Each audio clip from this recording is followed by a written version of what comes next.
In this assignment, I attempted to create grooves within house music without relying on drum samples and loops, and instead creating grooves with Ableton stock synths such as Analog Operator and Wavetable. I enjoyed the challenge I set myself and ultimately feel like I've developed a sound which I'm fond of and hope to explore further in the near future. Even though there's far less percussion in these compositions, I feel I have achieved more energetic club-ready music than beforehand by being creative with my synth work. The first problem I faced was the clashing frequencies between synth parts. I overcame this by removing certain frequencies from each channel, especially the lows, to prevent muddiness, whilst also making sure that each tone has its own space so it can be heard in the final mix. I also used thin delay and reverb tunnels to make sure that the wet signal didn't take up too much space. I also paid close attention to the envelope parameters, which helped me remove overlapping tones and unwanted clicks.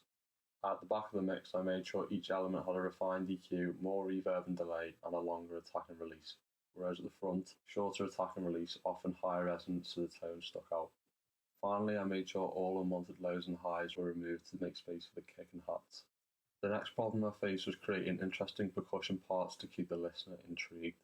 At the front of the mix, we have a very stylistic fall to the floor kick pattern with clap on the second and fourth beat and hats on the off beats. I use this as a reference in which I created my rhythmic interest with the synths around. Instead of adding, I made slight adjustments or removed elements to highlight the rhythmic interest in the synths. Any additional percussion was written around the synth part, which is the opposite of what I tend to do, and has taught me how effective space and simplicity within a drum part can be.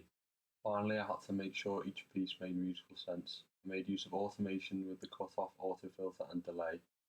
At the back of the mix, I used pads to establish the key, and in the lead I used catchy call and response. I made sure my bass and lead were simple and complex or vice versa. I finally made use of delayed stabs and swirls to establish chord progressions and in places create suspended harmony.